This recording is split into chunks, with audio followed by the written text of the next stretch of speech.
Right, let's try this again, shall we? Right, I can't really see this camera, so this is all guesswork right now. Let me just adjust that just a tad. Right, well, I suppose I should start off and say welcome back to Duggans Junction. Today you join me at Highfield Road. Sorry about that, I was just turning off the little heater. First video I've done for a little while, and there's going to be a bit of this because unfortunately the wood or the flooring in my cabin is quite shaky, so apologies if the camera starts shaking. But yeah, like I said, welcome back to the Duggans Junction channel. Again, like I said, we join me from Highfield Road. How are we doing, Hot Dog? Hope you're doing well, mate. Purpose of this video is, well, one, I've not done one for a long time, so I thought I'd just check in and do this as a live video. Today we're going to do an unboxing of a Hornby Class 50, which is part of the Hornby 2012 range, which ironically enough was released in 2023. I think it's a 2012 then, didn't I? But I meant to. Oh, I can't get words out. You know what I meant. So yeah, Hornby R30153 in the NSE livery, Class 50, named Exeter, and it's 50044. Little bit of background. I've pre-ordered a Acura scale Class 50, and I wasn't gonna buy any more Hornby ones, to be completely honest, but 50044 is the only one I need to complete the collection, basically. So I've got every 50 from 50001 all the way up to 5050, and also a couple of duplicates. So the 50 Meet the Fleet definitely needs to be updated. These are retailing around about the £223 mark at the moment. You can pick them up for about 205 as well. But someone on eBay had this come up and it was £210, I think it said, plus or best offer. And I thought, do you know what? I'm going to be a cheeky little shit and I'm going to put an offer in of 170 quid and see what happens. It got accepted, which I was gobsmacked about. So that was including postage as well, which comes special delivery. So you could argue the case that I got it for 160 quid. And you can't turn that down when they're retailing as much as they are. So I thought, right, well, I've got no choice. I made the cheeky bid, so I was like, pay for it and go for it. So it's literally just turned up in the post. So this is the first time it's going to be out the box for myself. I have literally just broke the cellophane tape down here just so I can get it out easier for you, and we can have a quick look. Unfortunately, it won't be running on this video because I need to get a 21 pin decoder to go inside of it. But I thought at least we could get it out of the box and have a quick look. So without further ado, let's get it out.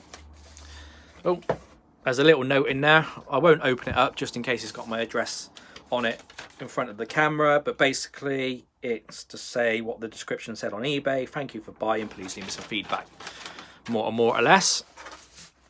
Oh, just before we do move on, has anybody ever seen these boxes from Hornby before, or from anyone when you've brought a Class 50 with the little label up in the top corner and the big fragile sticker? I personally haven't, but interesting to know. But then, to be honest, I don't buy many of them brand new from Hornby. I normally buy them second hand. The GBRF ones being the exception, which I was quite disappointed about if you've seen my video of that. So I'm intrigued to see how this one comes out. So there we go. Nice to see that they have changed the artwork on the box. On the artwork, when it was announced as a pre-order, it had black window surrounds and no crest on the nameplate. There was other bits and pieces as well, which when I saw it initially, I was like, right, I'm not ordering that then. They've obviously bodged that one up. But I emailed Hornby and said, you do realise you've got this, that, and this and that are all wrong. And so did some other people on according to Facebook. And it looks like they've listened and they've at least corrected the artwork on the box. So that's not the important thing. Have they corrected it on the actual locomotive itself? So let's open it up. Again, apologies about the camera work if it's a bit shoddy, and hopefully there's no broken bits, because there was only that tiny bit of bubble wrap on it when it come through the post. So has it survived? That is the question. Let's take the sleeve off, and then let's have a quick look. Now, I can't see on inspection that there's anything on the bottom there, so that looks very nice. Looks like it's come straight from the factory, which is good. So let's see what you've got inside the box. I've not done any unboxing videos before, guys, so you have to excuse my inexperienced. You've got the normal Hornby pamphlet, which comes with all the classes. It just tells you what it is, what it's all about, how to fit DCC into it. You know, in the maintenance guide, you're all familiar with those. You don't need to go over that for you. Class 50 is in its ice cube packaging we're all familiar with. Let's just, sorry, I'm reaching over it. Let's just slide it open a little bit. Take the first cover off. Now, first and foremost, we've got the detail pack. They've added some snow plows in there, and just going to open it up a second, because I think there's another little bag in there as well. Just give me a brief second.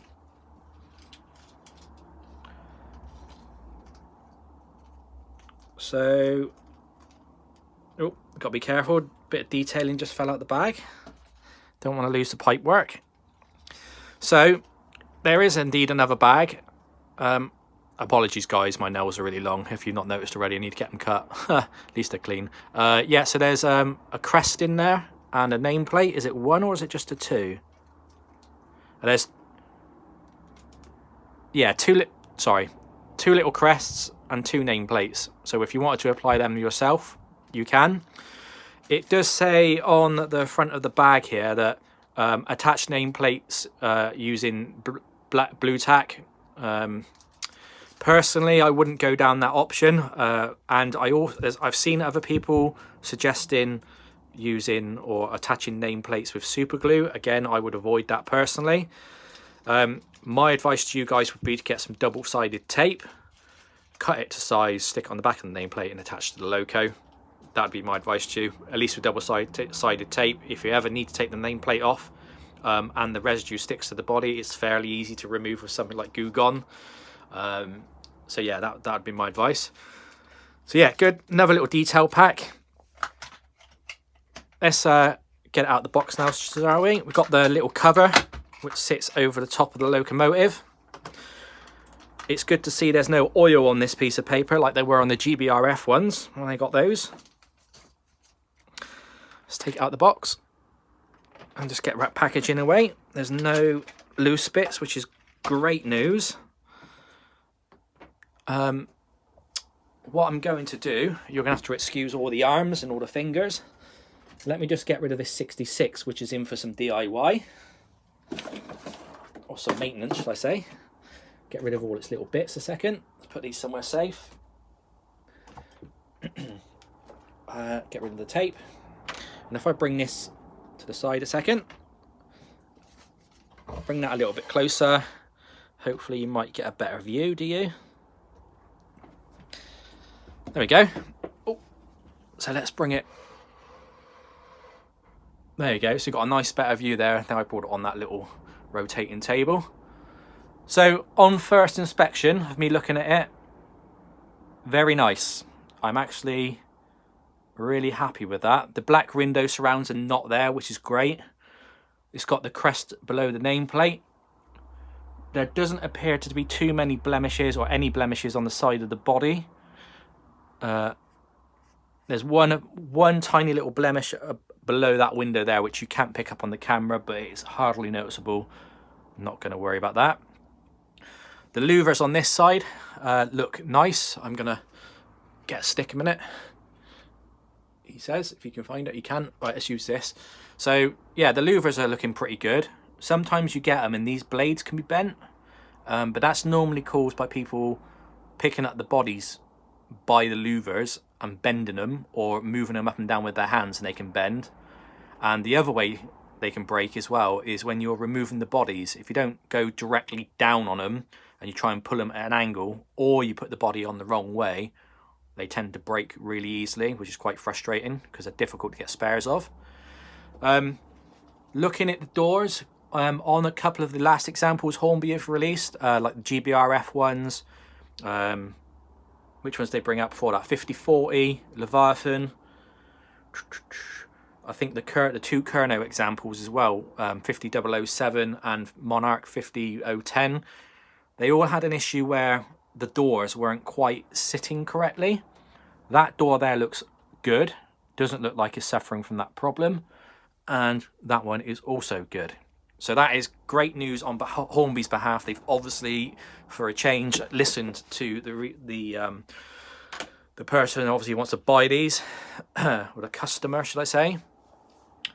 I'm just having a quick look to see if there's anything else which is missing. I'm gonna bring in the cradle a second and bring it on put it on its underside so we can have a quick look. Let's put it that way. So looking at the underside of the locomotive, on the GBRF example 50049, it was not present on 50007.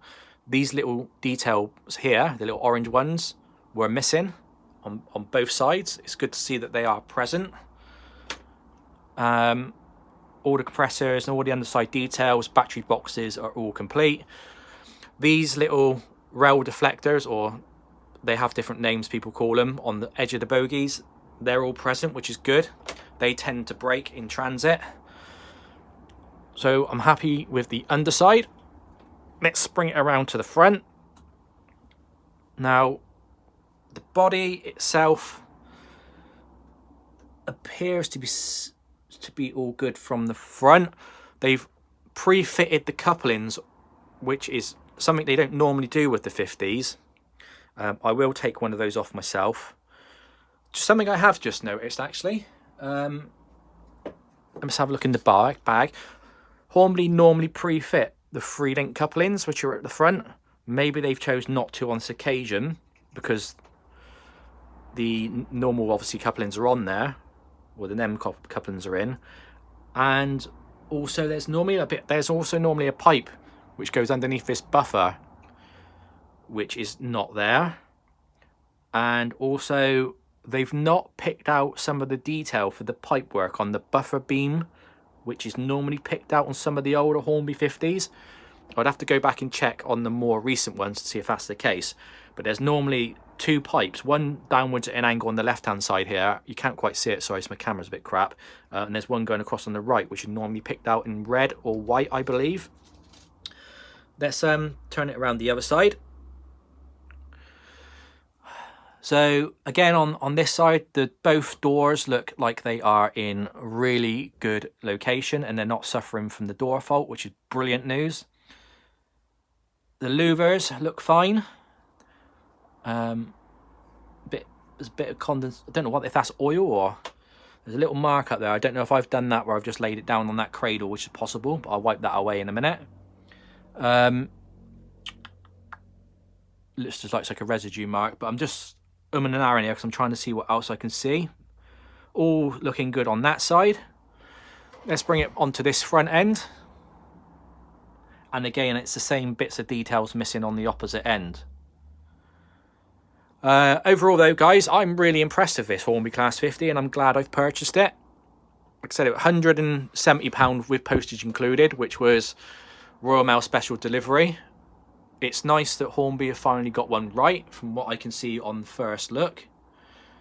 Like I said, there are a couple of things where they've obviously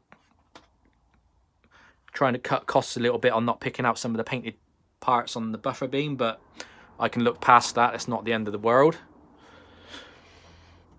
I want to have a quick look in the detail box a minute, or in detail bag, to see if those missing parts are indeed in there. So let's have a quick look.